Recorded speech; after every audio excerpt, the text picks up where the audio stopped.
Welcome to the Bill Kelly Podcast, critical discussions in critical times. Here's your host, Bill Kelly.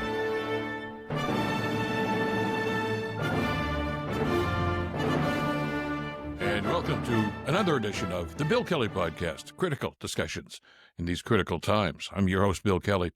Finally, in this age of economic uncertainty and tariff battles and promises made and unmade, it looks as if Canada finally has a Prime Minister who is going to, well, to use an old cliche, not just talk the talk, but walk the walk when it comes to protecting Canadian industry.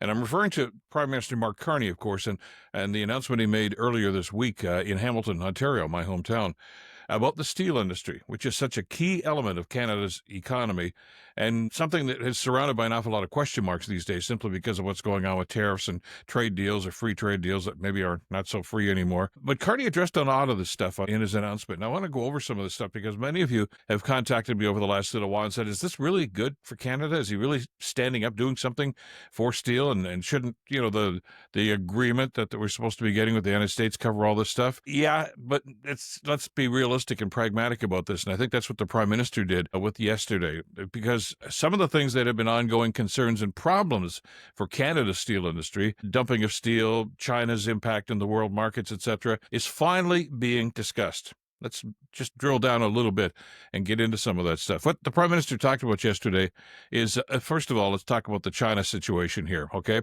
All steel originating in China is now going to be subjected to a higher tariff, and there'll be tariffs of 50% on non-U.S. steel. And that goes effective for the end of July. So this is an action item here. This isn't aspirational. This is something that's actually going to happen. Why the focus on China? Well, because China is a major influencer in the global markets, and they're not a very honest player. There's a shock. But the problem here is that not too many countries are doing anything about it. The United States, Trump and others have whined about this for years, about China dumping steel and China having a negative impact on world prices. But not too many of them seem to want to do anything about it. Carney actually has addressed this now with the new policies and the new deals that are going to be in place. New Canadian tariffs are going to be taking effect at the end of this month, 25% on steel products that contain metal that is produced or poured in China. And that's important because what happens many times is a lot of that Chinese steel is sent to other countries. They simply rebrand it as something that they made and send it off to Canada or wherever, when in fact it's Chinese steel, in not just in name, but in reality. And Prime Minister Carney is simply saying, okay, enough of the shell game. That's not going to happen anymore. They're going to have to pay for that. Is it going to have an impact? The experts tell us, yes, they do. Now, I know it's difficult sometimes to try to sift through an awful lot of the reaction to some of these things, political policies that are being made. And part of that is because of the way the media covers some of these things. There are some networks and some newspaper chains that, quite frankly, just don't seem to like the Liberals or Mark Carney, so they're always going to put a negative spin on this. But even those who may not fall into the category, invariably, when they say, okay, we're going to bring some experts into this, and well, you know what they do? They bring a liberal person, an NDP person, a conservative person. More often than not, they're previous employees of those political parties, previous prime ministers, whatever the case might be. They're spin doctors, really. So all they're going to do is put the political spin on this. They're not really giving you pragmatic answers. So what I've tried to do over the last few hours here to try to get some focus on this is get some comments from some of the people that are going to be impacted by this. For instance, Catherine Cobden, who is the CEO of the Canadian Steel Producers Association, she says that China, stating the obvious here, has been an egregious practitioner of overcapacity. And she says, with her comments about Prime Minister Carney's announcement, that Canada is now taking direct aim at global steel overcapacities. And it's a strong position that I think is going to be applauded around the world. She says it's something that even the United States hasn't done yet. They complain about it, but they haven't done anything about it in legislation, which probably, I think, refers to, the fact that Trump really doesn't give a damn about the impact on the market. He's just trying to make headlines and it's all about puffery as far as he's concerned. But the steel industry in this country is applauding Prime Minister Carney for doing this. As a matter of fact, we're listening to some of the NDP reaction to this over yesterday. Yeah, but what about the workers? They were addressed in that. United Steelworkers Union President Marty Warren, who was a guest on our radio show many times, says that using more Canadian steel in domestic manufacturing is going to be good for jobs, good for the environment, for supply chain resilience. And he says this is a major win for steelworkers. It's pretty strong language from a guy who's representing the steel industry, not representing a political party. So I think we need to put this in perspective. It's not the be-all and end-all. Though those that said, well, he could have done more, yeah, you can always say that, right? But doing something and moving in the right direction, I think, is key. And I think that's one of the big takeaways from what Carney was talking about yesterday. And it's all surrounding about trade agreements and existing agreements. I know we focus an awful lot on Canada-U.S. relations, and justifiably so, because of the amount of steel that goes over the border toward the United States. We'll talk about that in just a couple of seconds. But there are other countries involved in this too. Countries that don't have a free trade agreement with Canada, for instance, that includes China and India, are going to have quotas set at 50% of their exports to Canada in 2024. If you exceed that, those countries are going to pay. That's all there is to it. If they do have a free trade agreement, they have the quota set at 100%. But those agreements are also going to be scrutinized a lot more. For instance, places like Vietnam and some other countries do have a trade agreement with Canada, but they're abusing it by using Chinese steel and undercutting prices. And the Prime Minister basically has drawn a line in the sand and said that's not going to happen anymore. We are going to charge people, and we're going to charge tariffs to the people that are bad players in these situations. Vietnam is another country, South Korea, that have free trade agreements like this, but they are many, many times that they have been found to be in non-compliance with the rules. And the Canadian International Trade Tribunal has cited them many times, but not a whole lot gets done about it. Well, that's going to change. Now, let me swing back to what I just mentioned a second ago about Canada, U.S., and steel relations. Imports supply almost 2/3 of current consumption of steel, compared to 1/3 in the United States. In other words, we send way too much steel to the United States and don't use enough of it here at home. And we're one of the few countries that seem to be in that unfair position. Even the United States, only 1/3 of the United States steel, and less than 1/6 of European Union steel is sent abroad. We have relied way too much on the American market in the past, and that's got to stop. And we have to, by the way, put a codicil to that. That doesn't mean we got to stop trading with the United States. It doesn't mean that hey, we're not going to send any steel back there anymore. That would be silly. How do you ignore the largest economy in the world, especially when there has been a very, very voracious appetite for Canadian steel south of the border for the last little while? The only reason that seems to have dried up is because Trump is trying to finagle the market and suggest that American steelmakers can make up the difference. Well, they can't. That's not happening.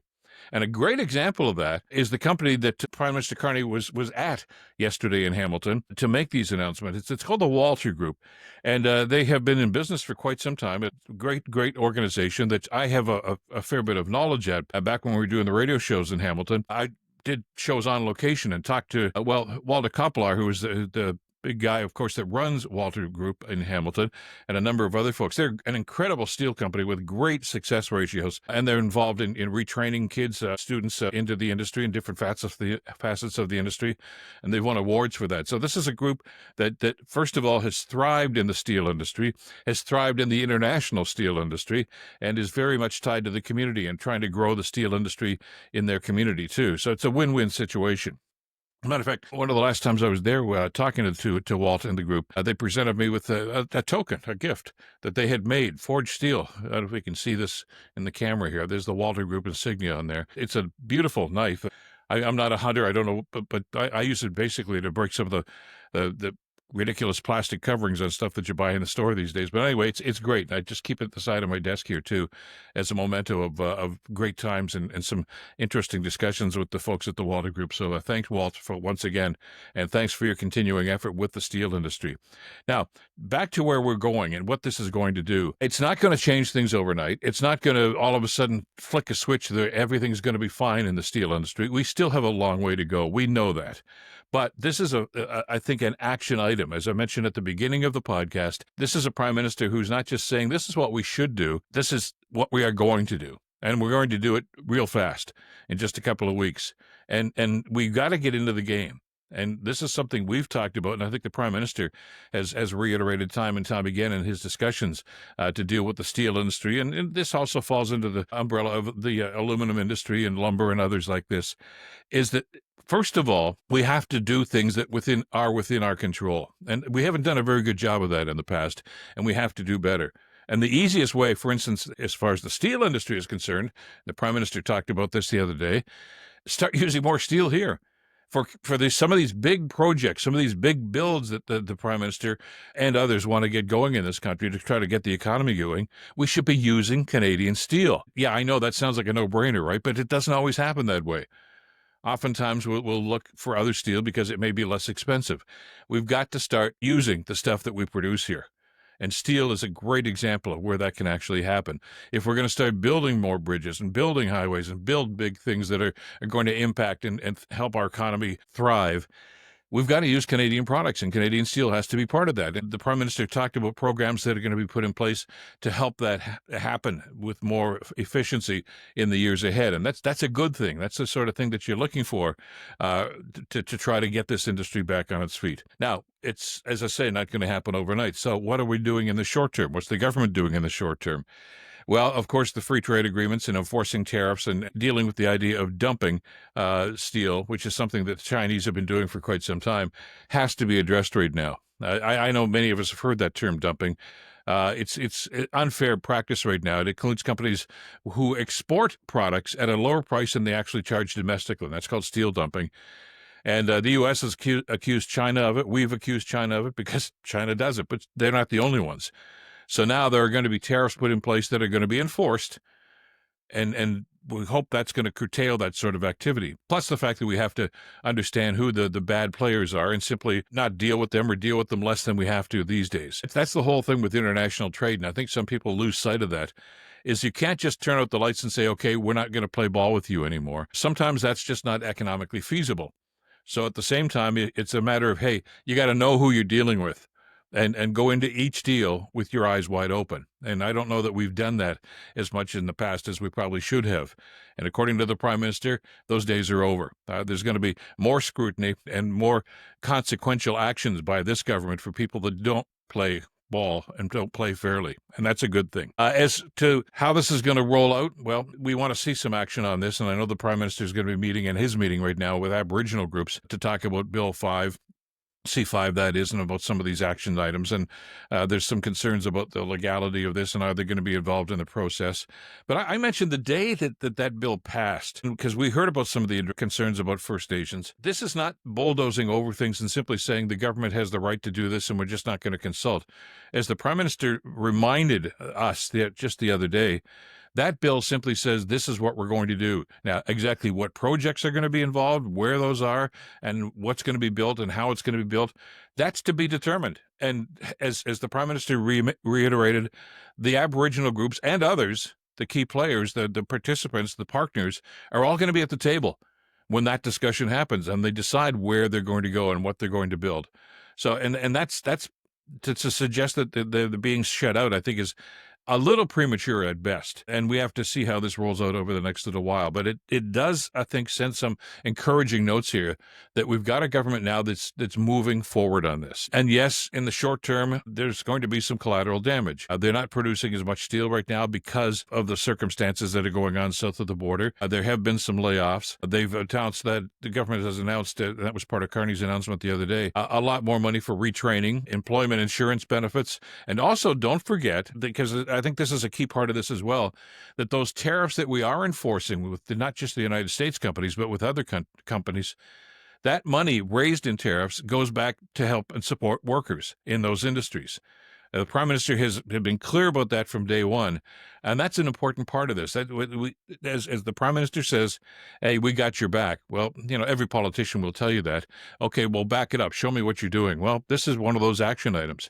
Money set aside for retraining, money set aside for support, money set aside for employment insurance, and to help communities and the workers themselves during these rough economic times.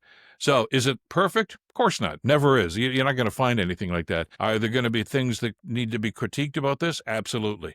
But let's try to sift through some of the political rhetoric on this and understand that we've got a government now that's saying this is what needs to be done.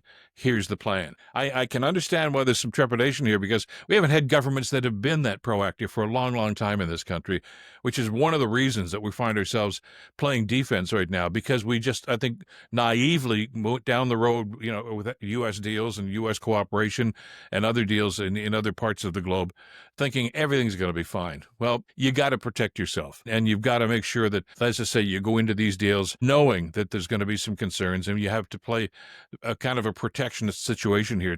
You've got to have a safety net, and we didn't do that in the past. So, I think I used the analogy in one of our previous podcasts. This is like trying to fix a car while it's rolling down the highway. It's difficult. Well, because you can't simply put the brakes on and say, okay, we're just going to stop until we get our act together. Can't do that. We can't afford to do that. So, good announcement. Very good for the steel industry. Lots more to be done. I know about lumber and about so many other facets, the auto industry and more. But the fact that they're focusing on this right now, and this is what we're going to do, I think is very encouraging. And that should be the big takeaway that we take from what the Prime Minister had to say. As for those other industries, hopefully a lot of that's going to be addressed in the days and weeks ahead. And hopefully it's going to be addressed with any kind of a deal that is going to be beneficial to Canada when it comes to U.S.-Canada trade. As the Prime Minister reminded us, there's no deal signed right now because anything that the Americans have talked about right now doesn't satisfy Canada's needs. And until that is actually acknowledged and recognized by the guys at the other side of the table, I don't want them to sign a deal. There's no sense in signing a deal just for the sake of saying we signed a deal. There has to be a benefit to Canada. And so far, that hasn't happened. We can only hope that that's going to change rather quickly. That's it for this edition of the podcast. Thanks so much, of course, for being with us. You can catch us on whatever platform you use to get your podcasts, on Spotify, Apple, Blue Sky, Substack, YouTube, et cetera, et cetera. We'll also put some background information, too, to give you some context, as we will, with this very complex idea about support for the steel industry here in this country, to try to enhance your understanding and of course, enhance the dialogue back and forth. Great to get comments from you. Keep those coming. We always like to hear back from those that are involved in the dialogue and the process here. That's how we educate ourselves, and that's how we get smarter, so we can understand just what government is doing and what they should be doing. Thanks, as always, to Madeline Kelly for the great work putting this one together. I'm Bill Kelly. Until next time, stay in touch and stay informed. Bill Kelly Podcast brought to you by Wizen's Law, personal injury lawyers. Listen, you didn't choose to get injured, but you can choose the right lawyer. Wizen's Law, 905-522-1102 or wizenslaw.com.